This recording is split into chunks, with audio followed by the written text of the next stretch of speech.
Hi friends, welcome to our channel విజ్ఞాన్ సర్వస్. ఈరోజు మనం డిపార్ట్మెంట్లకు సంబంధించి పేపర్ కోడ్ 8141లో one of the important topic అయిన బడ్జెట్ మాన్యువల్ పార్ట్ 2 గురించి మనం డిస్కస్ చేద్దాం.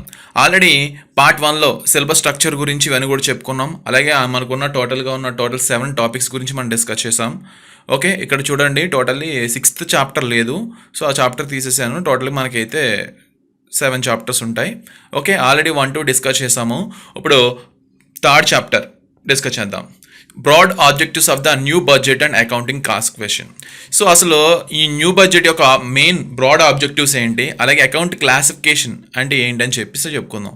అంటే ఇవంతా కూడా మనకి ఏంటంటే ఇది 1st April 1974 నుంచి కూడా మనకి ఇదంతా కూడా అడాప్ట్ చేసుకోవడం అనేది జరిగింది. సో అప్పటి వరకు ఉన్న దాని గురించి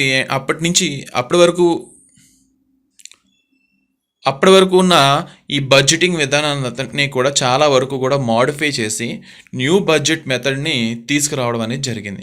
అంటే అప్పటి వరకు కూడా ఏంటంటే లిమిటెడ్ సెన్స్లో ఉండేది, బట్ గ్రాడ్యువల్గా ఏంటంటే కొంచెం వెల్ఫేర్ ఇలాంటి యాక్టివిటీస్ అన్నీ కూడా పెరగడం వల్ల, అలాగే నెక్స్ట్ ఆ స్కోప్ అంటే గవర్నమెంట్ ఇన్వెస్ట్మెంట్ కానీ గవర్నమెంట్ మనీ స్పెండ్ చేసే స్కోప్ అనేది పెరగడం వల్ల ఆ ఒక్క బడ్జెట్ మెథడ్స్ని కూడా మార్చాల్సిన పరిస్థితి ఏర్పడింది. సో దానికోసం ఏంటంటే న్యూ ఆబ్జెక్టివ్స్ అన్ని కూడా తీసుకురావడం మనకి చూస్తాం. దానికోసమే అడ్మినిస్ట్రేటివ్ రిఫార్మ్స్ కమిషన్ అని చెప్పి ఒక దాన్ని అపాయింట్ చేయడం జరిగింది.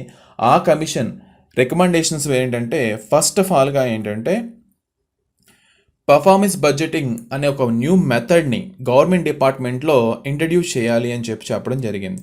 అంటే పర్ఫార్మెన్స్ బడ్జెటింగ్ అంటే ఏంటంటే ఏ డిపార్ట్మెంటు ఈ బడ్జెట్ పెట్టడం వల్ల ఎంత డెవలప్మెంట్ అయ్యింది అంటే ఇనీషియల్గా ఓవరాల్గా ఉండేది, బట్ ఏంటంటే ఇప్పుడు పర్ఫార్మెన్స్ బడ్జెట్ ప్రకారం ఏంటంటే ఎవ్రీ డిపార్ట్మెంట్కి కూడా సెపరేట్గా మనీ అలొకేషన్ అనేది జరుగుతుంది. కాబట్టి ఎవ్రీ గవర్నమెంట్ డిపార్ట్మెంట్ అనేది దాని యొక్క పర్ఫార్మెన్స్ ఎలా ఉందనే విషయం మనకి తెలుస్తుంది. అంటే ఒక రకంగా ఏంటంటే ఇట్ క్రియేట్ ఎడిక్వేట్ లింక్ అంటే ఫైనాన్షియల్ అవుట్లేస్కి అలాగే ఫిజికల్ టార్గెట్స్కి. అంటే ఏంటంటే మన డబ్బులు ఎంత పెడుతున్నాము, మన ఫిజికల్గా అది మనం అనుకున్న టార్గెట్ అవుతుందా లేదా, ఇలాంటి దాని గురించి ఒక క్లియర్ కట్గా ఉండడం కోసం ఈ పర్ఫార్మెన్స్ బడ్జెటింగ్ అనే ఒక న్యూ మెథడ్ని ఇంట్రొడ్యూస్ చేయడం అనేది జరిగింది.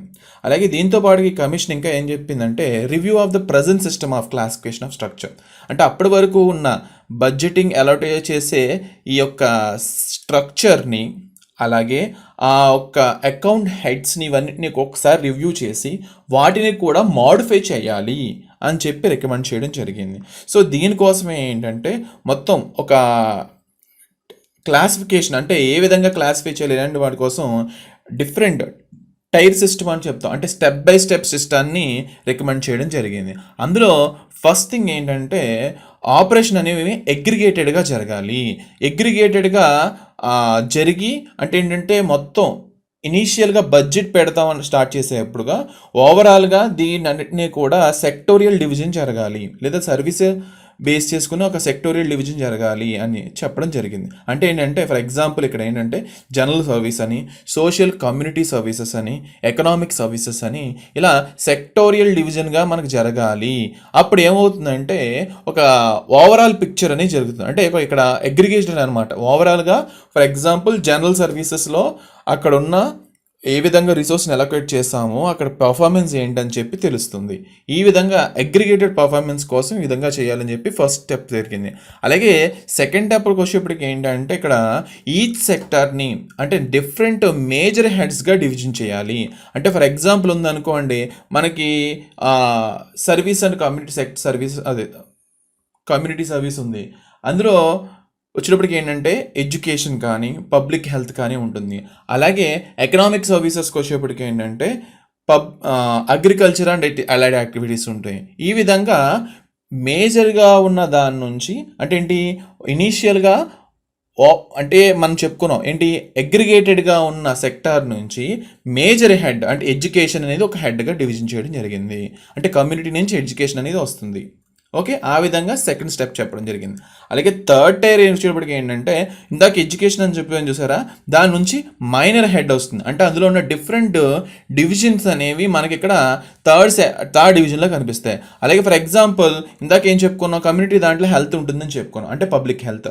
దాని నుంచి మైనర్ హెడ్స్ ఎలా వస్తాయంటే దానికి సంబంధించిన రిలేటెడ్ ప్రోగ్రామ్స్ కానీ స్కీమ్స్ కానీ ఇవన్నీ కూడా వస్తాయి. ఫర్ ఎగ్జాంపుల్ హెల్త్ చెప్పుకోవాలనుకుంటే మనకి మలేరియా కంట్రోలింగ్ కానీ, లేదా ట్యూబర్క్లోసిస్ కంట్రోలింగ్ కానీ, లేదా పోలియో కానీ, ఇలాంటివన్నీ కూడా అందులో వన్ ఆఫ్ ద ప్రోగ్రామ్స్. అలాగే దానికి సంబంధించిన రిలేటెడ్ స్కీమ్స్, అలాగే ఇలాంటివి అన్నీ కూడా వస్తాయి. అండ్ ఇవన్నీ కూడా ఏంటంటే మనకి థర్డ్ స్టెప్లో మనకు కనిపిస్తాయి. అంటే మేజర్ నుంచి మైనర్స్ డివిజన్ అనేది ఇక్కడ మనం చూడవచ్చు. అలాగే నెక్స్ట్ ఫోర్త్కి వచ్చేప్పటికి ఏంటంటే ఈచ్ మైనర్ హెడ్లో ఉన్న డిఫరెంట్ స్కీమ్స్ ఏంటి, అలాగే ఆ ప్రోగ్రామ్ సంబంధించి ఈచ్ స్కీమ్స్కి ఎంత అలౌట్ చేశారు, ఇలాంటి విషయాలన్నీ కూడా మనకి ఈ ఫోర్త్ స్టెప్లో మనకు కనిపిస్తాయి.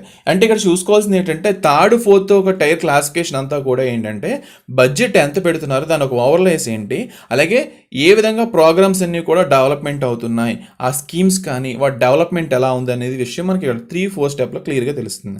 అలాగే ఈచ్ స్కీమ్స్కి కూడా అంటే ఏంటంటే డిపార్ట్మెంట్ కంట్రోల్ అనేది అంటే క్లియర్గా తెలుస్తుంది. అంటే ఒక స్కీమ్కి డిపార్ట్మెంట్ తరపున అంటే ఏంటి, ఒక్కొక్క డిపార్ట్మెంట్కి గవర్నమెంట్ ఎంత మనీ ఇన్వెస్ట్ చేసింది, ఎక్స్పెండిచర్ స్పెండ్ చేస్తుంది. అంటే ఫర్ ఎగ్జాంపుల్ శాలరీస్ కావచ్చు, ఆ స్టోర్స్ గురించి అని, లోన్స్ కానీ, ఇన్వెస్ట్మెంట్స్ కానీ, ఇలా ఒక్కొక్క డిపార్ట్మెంట్కి లేదా ఒక్కొక్క స్కీమ్కి ఒక ప్రోగ్రామ్ తీసుకుంటే అందులో ఒక స్కీమ్కి ఎంతవరకు చేస్తుంది, ఇలాంటివన్నీ కూడా మనకి క్లియర్ కట్గా తెలుస్తాయి.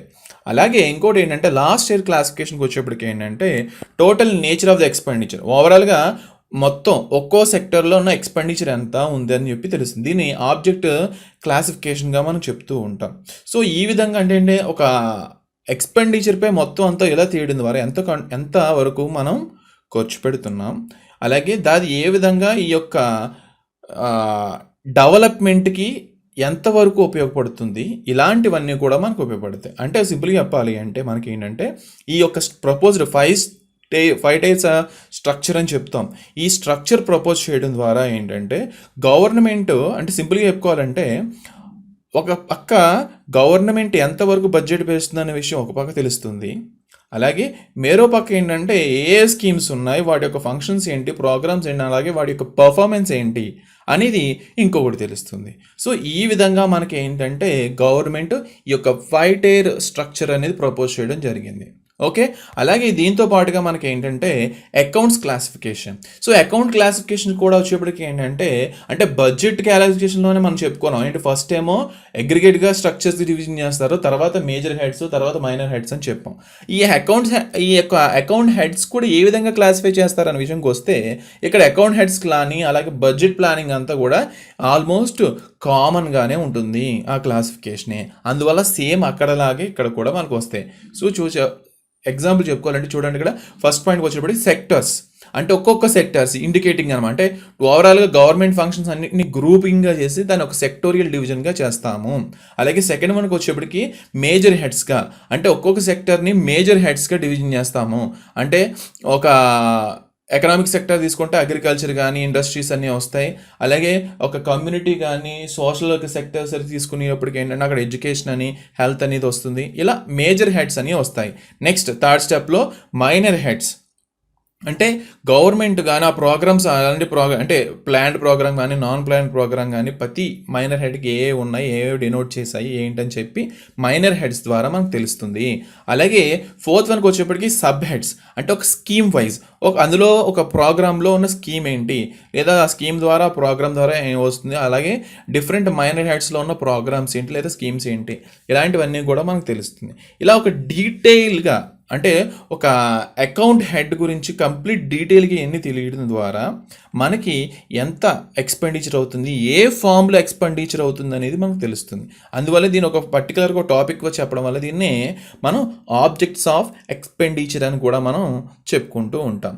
ఓకే, సో ఒకసారిగా మనం ఓవరాల్గా చెప్పుకోవాలనుకుంటే అంటే ఇందాక చెప్పుకున్నాం అగ్రిగేటెడ్గా ఉన్న స్ట్రక్చరల్ డివిజన్కి వస్తే మనకి మెయిన్గా 3 స్ట్రక్చరల్ క్లాసిఫికేషన్ అనేది ఉంది. First thing general services, second one social community services, third one economic services. First దాంట్లోకి వచ్చేప్పటికి ఏంటంటే ఆర్గన్స్ ఆఫ్ స్టేట్ కానీ physical services, administrative reforms, pensions ఇవన్నీ జనరల్ సర్వీస్లోకి వస్తే, సోషల్ కమ్యూనిటీలోకి ఎడ్యుకేషన్, పబ్లిక్ హెల్త్ వస్తుంది. అలాగే ఎకనామిక్ వచ్చేటప్పటికి ఏంటంటే agriculture, industries, water, power, transport ఇవన్నీ కూడా మనకు వస్తాయి. ఇవన్నీ కూడా ఏంటంటే థర్డ్ చాప్టర్ రిలేటెడ్ టాపిక్స్ అనమాట. థర్డ్ చాప్టర్ మెయిన్గా మనకి ఏంటంటే న్యూ బడ్జెట్ యొక్క ఆబ్జెక్టివ్స్ ఏంటి, అలాగే అకౌంటింగ్ హెడ్స్ని ఏ విధంగా క్లాసిఫై చేస్తారనేది మనకి థర్డ్ టాపిక్ చెప్తుంది. ఓకే, సో రిమైనింగ్ చాప్టర్స్ మనం నెక్స్ట్ వీడియోస్లో డిస్కస్ చేద్దాం. If you like my video, please like, share and subscribe. Thank you.